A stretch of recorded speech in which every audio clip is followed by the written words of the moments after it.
ఏం నిర్ణయించుకున్నారు? దేని గురించి? ఆఫీస్కి వెళ్ళడం గురించి. వెళ్ళడం లేదు లక్ష్మి. అవునా? కానీ ఏమైంది లక్ష్మి? జనాలకి మీడియాకి మీరు భయపడుతున్నారా? ఆఫీస్కి వెళ్ళేటప్పుడు కూడా మనీషాకి మ్యాచింగ్ ఇయర్ రింగ్స్ కావాలా? మా జనరేషన్ అలాగే ఆలోచిస్తాం పిన్ని. సరే అడిగింది తెచ్చిచ్చేస్తే ఒక పని అయిపోతుంది కదా. మధ్యలో నేనెందుకు? తను అడిగినవి నీ రూమ్ లోనే ఉన్నాయి పిన్ని. సరే పద. జనాలకి మీడియాకి నేనెందుకు భయపడతాను? మరి బయటకు వెళ్లకుండా ఉండిపోతే భయపడినట్టే కదండి. నేను భయంతో ఆగిపోయినట్టు కాదు లక్ష్మి. ఒక బ్యాడ్ ఫేజ్ని ఫేస్ చేయడం ఎందుకు అని. అది మీకు తెలుసు, జనాలకి తెలియదు కదా. అంటే తప్పు చేశారు కాబట్టి మిత్రానందన్ ఇంట్లో తలదాచుకున్నాడు అనుకుంటారు. నిజమే కదా? తప్పు చేయనప్పుడు తప్పించుకుని తిరగడం ఎందుకు? మీకు కరెక్ట్గా చెప్పాలి అంటే వర్షం రాకుండా గొడుగు వేసి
చూసావా హన్సిక, లక్ష్మి మిత్రకెలా నూరిపోస్తుందో? అవును పిన్ని, అయినా తనకి ఇలాంటి విషయాలన్నీ ఎందుకు?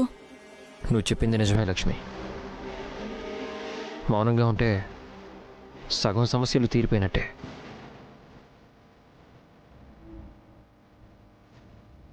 మౌనం చాటేస్తున్నాము అంటే మిస్టేక్ చేశామని అనుకుంటారు. మనం ధైర్యంగా ముందుకెళ్ళినప్పుడే వాళ్ళ ఒపీనియన్ మీద వాళ్ళే డౌట్ పడతారు. అవునండి.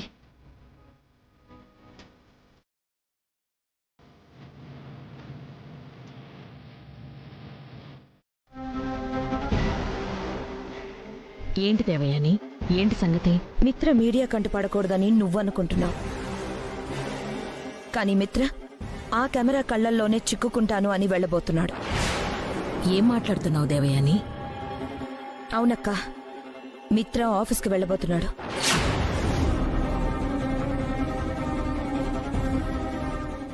మిత్ర నేను చెప్పిన మాట ఎప్పుడూ కాదనడు. నేను గీసిన గీత ఎప్పుడూ దాటి వెళ్ళాడు. అది నీకు కూడా తెలుసు కదా. అది ఒకప్పుడక్క. ఇప్పుడు తన జీవితంలో తల్లితో పాటు తాళి కట్టిన భార్య కూడా ఉంది. అమ్మ మాటకు విలువిస్తున్నట్టు నటిస్తూనే ఆలి వైపు కొంచెం కొంచెం ఆలోచిస్తున్నాడు. నా మిత్ర ఎప్పటికీ అలా చెయ్యడు. మిత్ర చెయ్యడక్క, కానీ లక్ష్మి చేస్తుంది.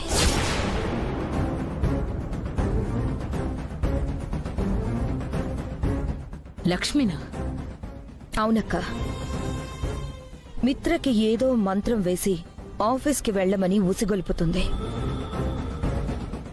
లక్ష్మి ఒక్క మాట చెప్పగానే మిత్ర కూడా తక్షణమే తన నిర్ణయం మార్చుకోవడం కూడా జరిగిపోతుంది. లేదు దేవయాని, నువ్వు పొరపాటు పడుతున్నావు. లేదమ్మా, నేను కూడా చూశాను. లక్ష్మి మిత్ర అన్నయ్యని చాలా మోటివేట్ చేస్తుంది. భయపడాలా, బాధపడుతూ కూర్చోవాలా అంటూ ఏవేవో చెప్తుంది. ఎవరు ఎన్ని చెప్పినా, ఎవరు ఎంత మార్చినా మిత్ర తల్లి మాట కాదనడు. ఒకవేళ కాదన్నా నాతో ఒక మాట చెప్పే తన నిర్ణయం మార్చుకుంటాడు. అయ్యో అక్క, సరే మేము చెప్తే వినలేదుగా, నువ్వే చూస్తావులే. పద పదక్క, పద. ఒక ఆడదానితో తప్పుగా ప్రవర్తించే మనిషి అస్సలు కాదు.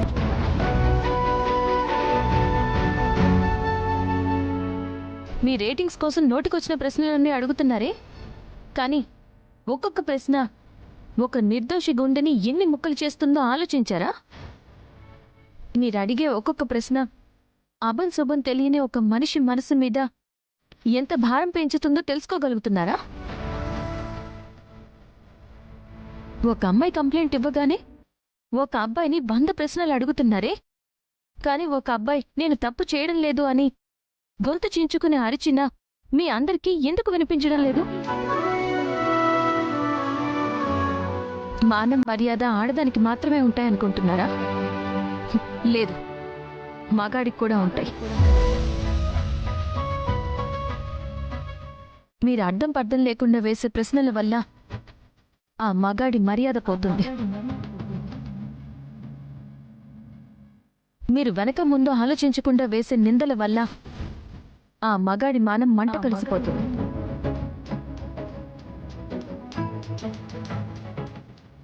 నాకు తెలుసు మీరందరూ మీ ఉద్యోగాలు చేస్తున్నారు, చెయ్యండి, కాదనడం లేదు. కానీ మీ టీవీ తెరల మీద నిజాలు చూపించండి.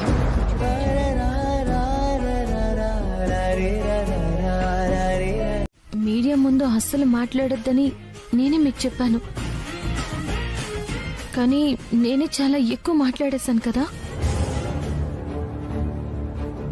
వాళ్ళందరూ మిమ్మల్ని అలాంటి ప్రశ్నలు వేస్తూ ఉంటే చూస్తూ ఉండలేకపోయాను.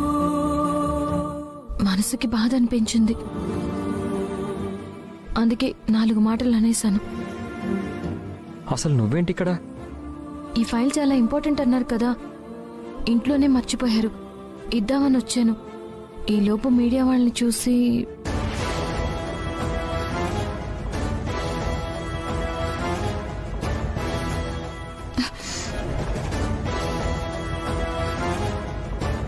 లక్ష్మి, అసలు నువ్వేం చేసావో నీకు అర్థమవుతోందా? ఏమైంది మనిషా? పక్కింటి ఆంటీతో ఎదురింటి ఆంటీతో గొడవలు పెట్టుకున్నట్టు అనుకున్నావా? మీడియాతో గొడవ పెట్టుకున్నావు ఎందుకు? మిత్ర పేరు చెడగొట్టడానికా? నందన్ ఫ్యామిలీ పేరు మొత్తం నేలమట్టం చేయడానికా? నీ పల్లెటూరి తెలివితేటలు ఇక్కడ చూపించకు. పరిస్థితులకు తగ్గట్టుగా నడుచుకోవడం నేర్చుకో. మనీషా, లక్ష్మి చేసిన దాంట్లో తప్పేముంది? ఓ, తప్పు లేదా? లక్ష్మి నిజం మాట్లాడింది, నిర్భయంగా మాట్లాడింది. మనం నిందించాల్సిన అవసరం లేదు. నిజం మాట్లాడింది కదా, సరే, నీకు రైట్ అనిపిస్తే రైటేలే.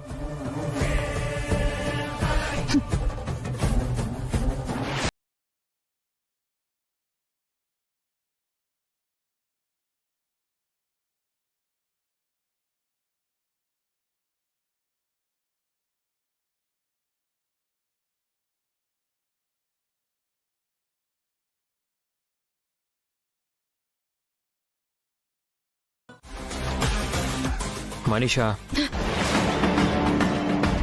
నాతో మాట్లాడకు మిత్ర. Don't talk to me. అడగడానికైనా ఒక అర్థం ఉండాలి, కోపగించుకోవడానికైనా కారణం ఉండాలి. ఏమీ లేకుండా ఏంటిది? ఓ, నా కోపానికి కారణం లేదా? నా అలకకి అర్థం లేదా? చెప్పు, ఏంటా కారణం? ఆ పల్లెటూరి బయట ముందు నా పరువు తీశా. ఆ తెలివి తక్కువ దద్దమ్మ లక్ష్మి ముందు నన్ను తక్కువ చేశావు. ఆ కారణం సరిపోదా నాకు కోపం రావడానికి? Control your tongue Manisha. Lakshmi గురించి ఎందుకలా మాట్లాడుతున్నావు? ఓ, లక్ష్మి గురించి నేను ఏమీ అనకూడదా?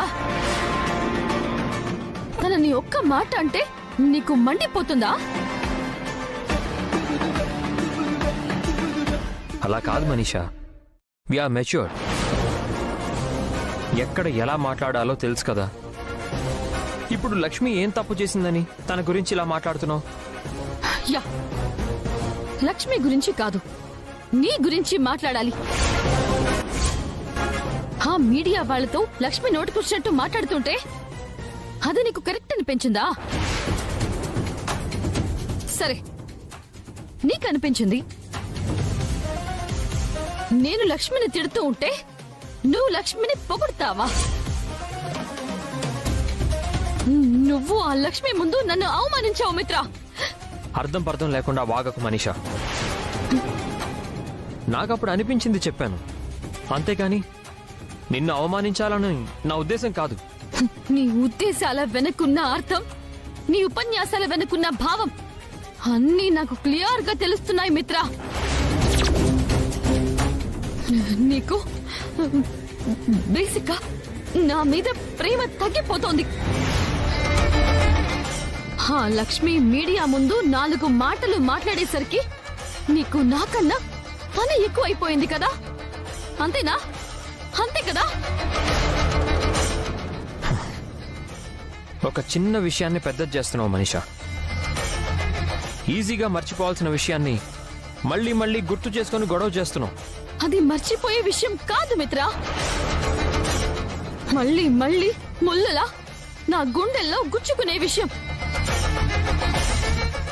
నిజం చెప్పు, నిజం చెప్పు మిత్ర. నీకు లక్ష్మి మీద ప్రేమ పుట్టింది కదా? నన్ను నెమ్మదిగా వదిలించుకోవాలనుకుంటున్నావు కదా? చెప్పు మిత్ర. Stop it Manisha. లక్ష్మి, అమ్మా లక్ష్మి. లక్ష్మి ఎక్కడికి వెళ్ళినట్టు? ఇల్లంతా వెతికినా ఇంత అలికిడైనా లేదు. ఏంటి నానమ్మా? లక్ష్మి ఏదమ్మా? నా టాబ్లెట్స్ ఎక్కడున్నాయో కనపడటం లేదు. తనైతే కాస్త వెతికి పెడుతుంది. వదిన అన్నయ్య వాళ్ళ ఆఫీస్కి వెళ్ళింది కదా? ఏంటి, లక్ష్మి మిత్ర ఆఫీస్కి వెళ్ళిందా? అవునమ్మా. సరే, టాబ్లెట్స్ ఎక్కడున్నాయో చూపించు పద.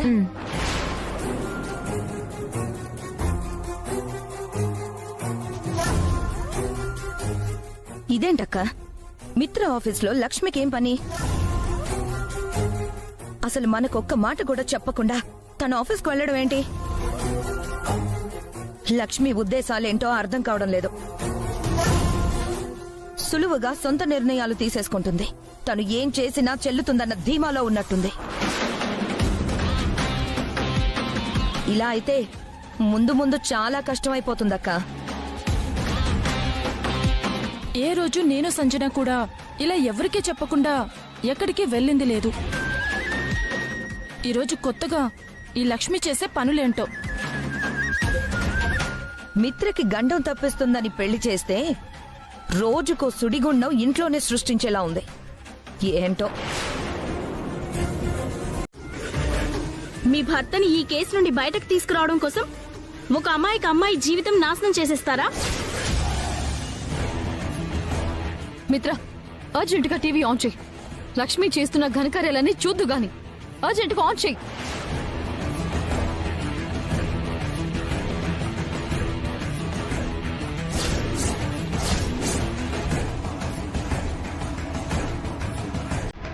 మగాడికి కూడా మానం ఉంటుంది, మర్యాద ఉంటుందన్నారు. ఇదే నా మానం మర్యాదలు?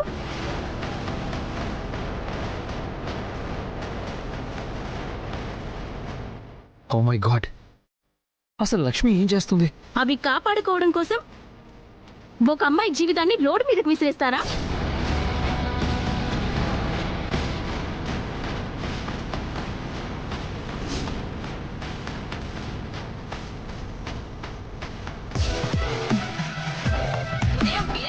ప్రసంగం ఇచ్చారు కదండి, మరి ఇప్పుడు ఇదేంటి? ఏదో విధంగా ఆ అమ్మాయిని లొంగ తీసుకొని కేసు విత్డ్రా చేసేద్దాం అనుకుంటున్నారా? అది కాదండి, ఆ అమ్మాయి నన్ను. మీకు చేతనైతే సాటి ఆడదానికి సహాయం చేయండి, కానీ మీరేం చేస్తున్నారు?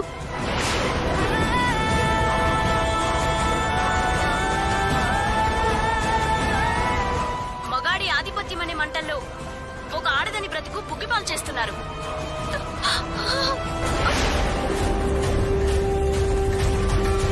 చూసావా మిత్ర, పోయి వాళ్లతో పెట్టుకుంది. వాళ్ళు వదులుతారా? పగబట్టి మరి మన పరువు తీస్తారు. ఇవన్నీ తెలియదు ఆ పల్లెటూరి బయటకి. అదే నేను అడిగాను. కానీ నువ్వు లక్ష్మి చేసిందే కరెక్ట్ అని చెప్పి తన ముందు నన్ను అవమానించావు. ఆ పల్లెటూరిది చేస్తున్న పనులకి ది గ్రేట్ నందన్ ఫ్యామిలీ మొత్తం రోడ్డు మీద పడుతుంది.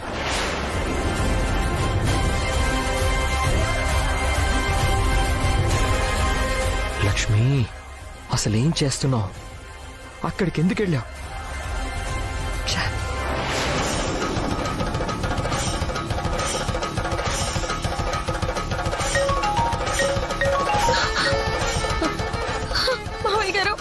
హలో లక్ష్మి, అర్జెంటుగా నువ్వు అక్కడి నుంచి వచ్చే.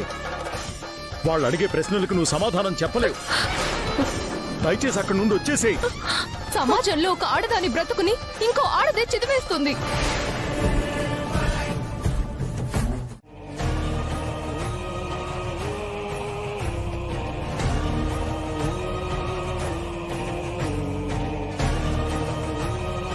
అసలు లక్ష్మి ఏం చేస్తోందో లక్ష్మికైనా అర్థం అవుతోందా? మిత్రకి తగిలిన గాయం ఎలా మాన్చాలా అని మనం చూస్తుంటే ఆ గాయాన్ని ఇంకా పెద్దది చేసింది. కుటుంబం పరువుని మళ్ళీ ఎలా తిరిగి తీసుకురావాలా అని మనం ప్రయత్నిస్తూ ఉంటే ఆ పరువుని పాడెక్కించేసింది. అరవింద, ఆవేశపడకు. లక్ష్మి ఏదో తెలియక చేసింది. ఆవేశపడకుండా అర్థం చేసుకోవడానికి ప్రయత్నించు. తెలియనప్పుడు తెలియనట్టే ఇంటి పట్టునుండాలి. అసలు ఉదయం ఆఫీస్కి ఎందుకు వెళ్ళింది? నేనే పంపించాను అరవింద.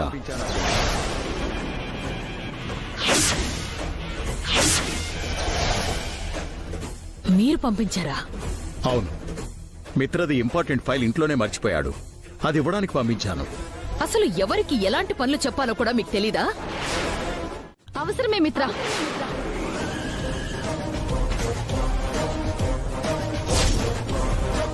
ప్రపంచం గురించి తెలిసిన వాళ్లే ఇలాంటి పరిస్థితుల్లో మాట్లాడకుండా కూర్చుంటారు. ఊరు నుండి వచ్చిన ఈ లక్ష్మికి ఏం తెలుసని ఊరెగడానికి వెళ్ళింది?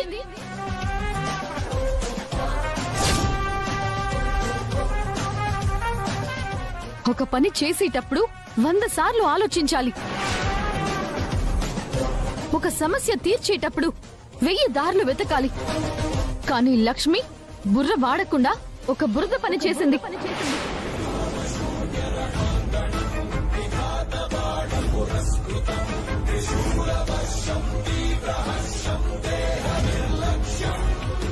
నందన్ ఫ్యామిలీకి ఇంత పేరుంది, ఇంత ప్రతిష్ఠ ఉంది, చాలా ఇన్ఫ్లుయెన్స్ ఉంది. కానీ నిన్ను స్టేషన్ కి వెళ్లకుండా ఆ ఇన్ఫ్లుయెన్స్ ఆపగలిగిందా?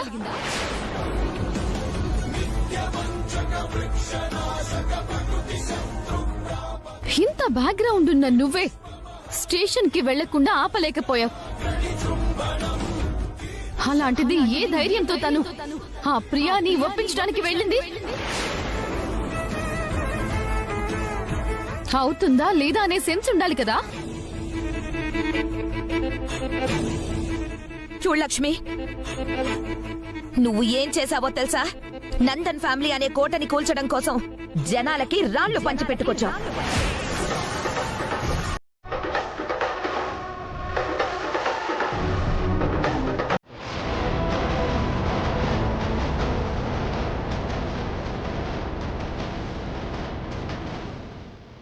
అన్నయ్యకి బెయిల్ వచ్చేసింది, బయటకు వచ్చేశాడు, ఆహా ఓహో అని అందరం ఆనందపడిపోతున్నాం.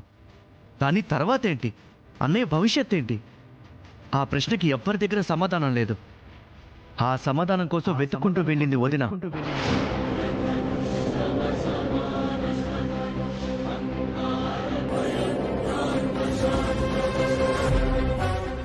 అసలు మీ అందరినీ ఒక్కటి అడుగుతాను, చెప్పండి. అన్నయ్యని కాపాడుకోవడానికి అసలు మనమంతా ఏం చేశాం?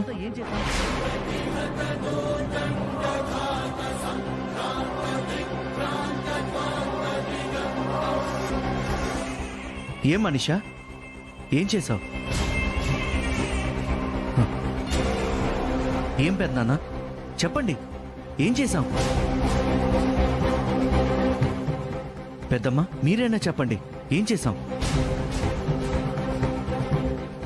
మామ్, ఇందాకటి నుంచి ఓ తెగరుస్తున్నావు కదా, అన్నయ్య కోసం నువ్వేమైనా చేసావా?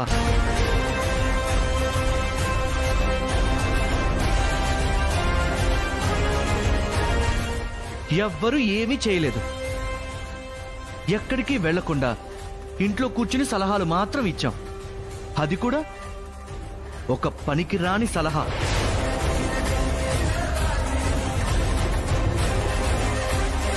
గ్రేట్.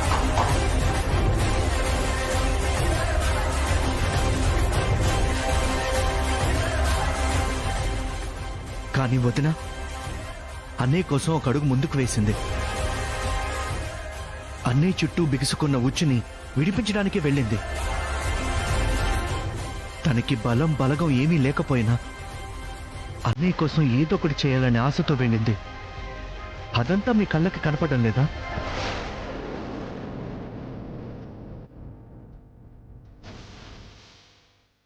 తప్పు చేసింది అని 90 సార్లు అంటున్నారే. ఆ తప్పు జరగకముందు తన భర్త కోసం తను పడ్డ బాధ, ఆవేదన, కాపాడుకోవాలన్న తపన, తాపత్రయం, ఇవన్నీ మీకెందుకు కనపడటం లేదు?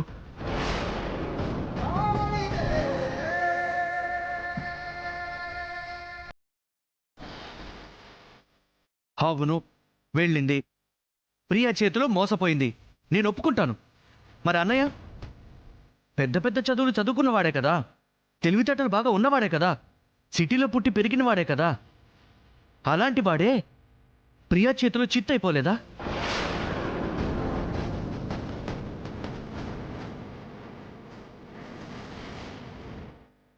అన్నయ్య ప్రియా దెబ్బకి ఎలా దొరికిపోయాడో వదిన కూడా అలాగే ఒరిగిపోయింది.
చూడసాగే దూరమే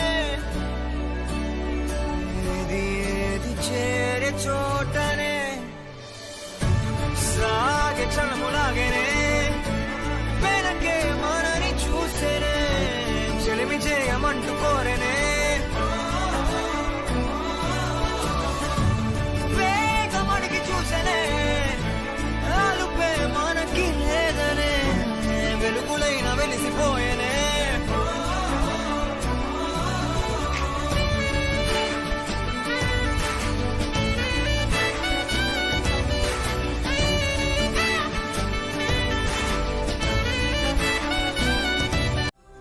నన్ను ఓదార్చడానికి నాకు అబద్ధం చెప్తున్నారు కదా? నేనా? అబద్ధమా? ఆకాశం విరిగి నేల మీద పడినా అబద్ధం చెప్పను, తెలుసా?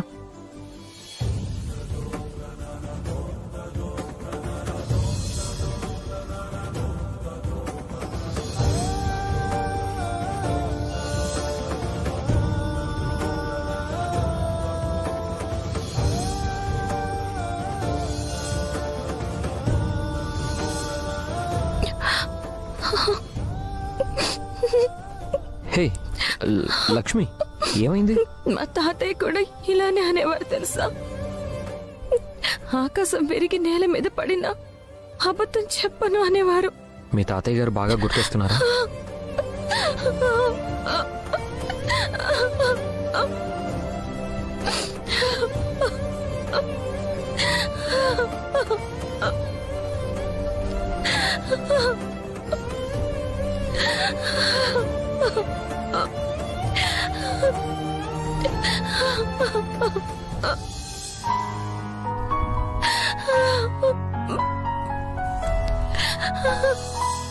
వదిన అన్నయ్య కోసం ఒక అడుగు ముందుకు వేసింది.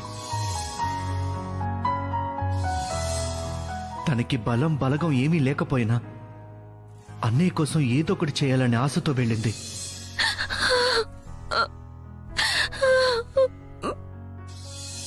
లక్ష్మి వదిన చాలా మంచిది. మనందరి గురించి ఆలోచిస్తుంది. అలాంటి మనిషికి అవసరం వచ్చినప్పుడు కూడా సపోర్ట్గా నిలబడకపోతే మన లైఫ్స్కి అర్థం ఉండదు.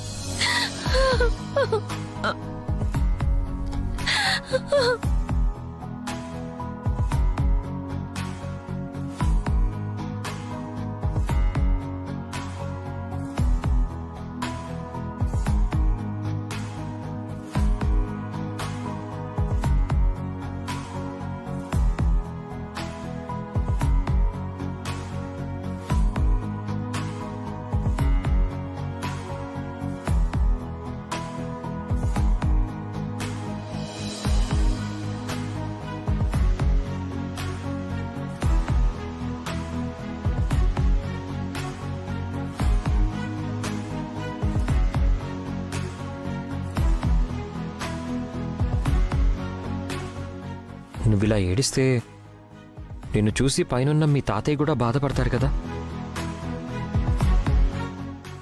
నానికి కూడా నువ్వు ఇదేగా చెప్తావు.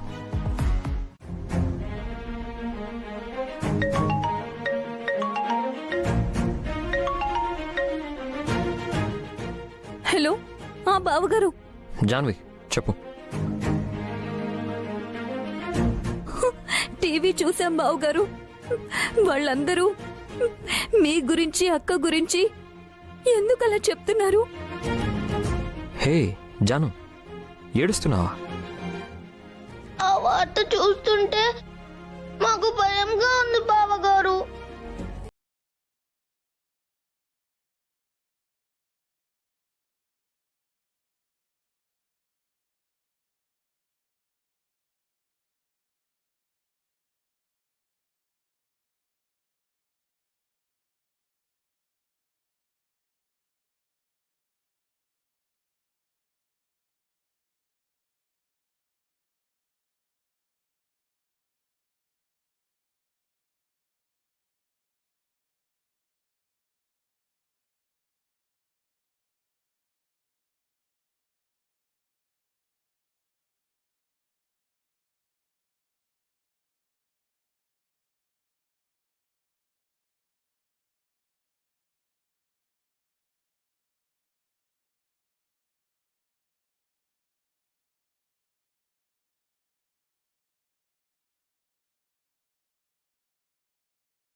త్వరగా చెప్పండి, నేను వెళ్ళాలి.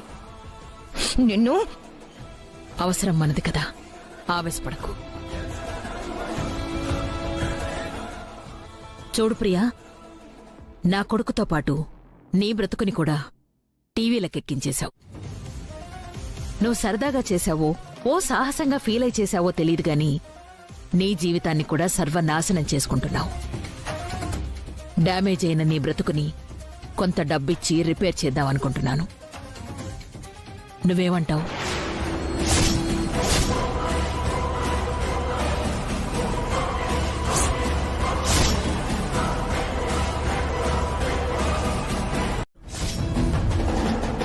మనకి మిత్ర బయటికి రావడం ముఖ్యం. ప్రియా, నువ్వు కంగారు పడకు. ఇక్కడి దాకా వచ్చిన వాళ్ళు పేరెంట్ని సెట్ చేసుకోకుండా వెళ్ళరు. చూడు ప్రియా, నువ్వు ఊహించలేనంత ఆఫర్ చేస్తున్నాను. ₹1,00,00,000.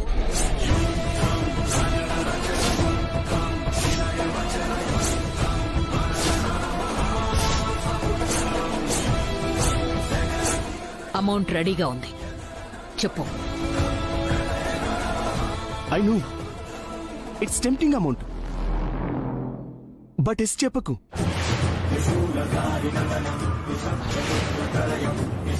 ప్రియా వద్దని చెప్పు ప్రియా.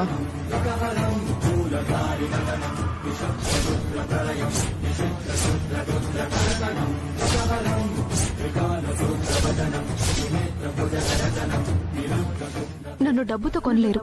సారీ.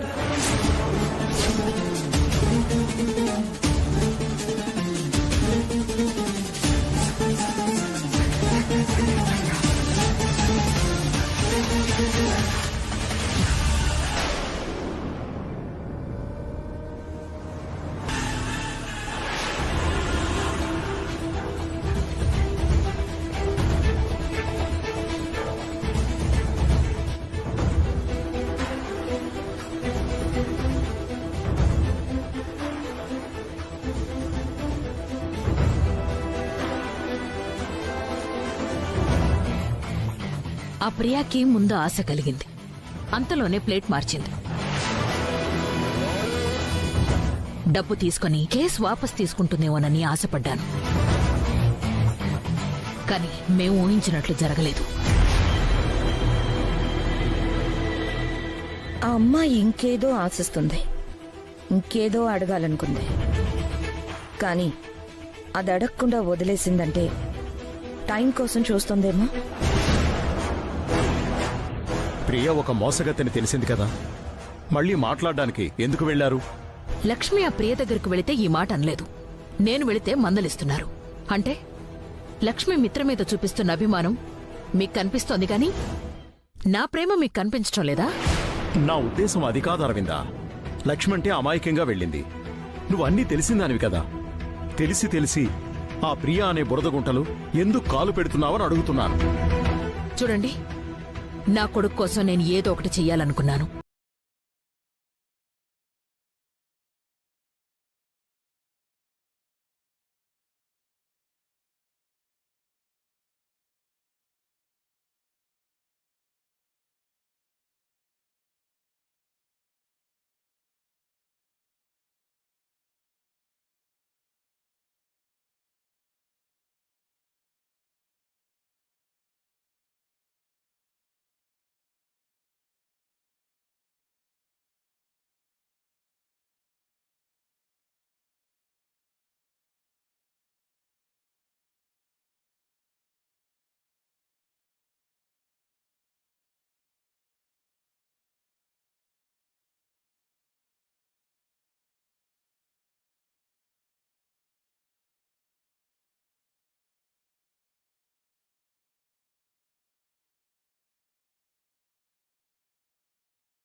మనం కూడా అదే దారిలో వెళ్ళాలి. అబద్ధం ఆడరాదు, మోసం చెయ్యరాదు అని చెప్పే నువ్వే అబద్ధం చెప్పాలంటున్నావా?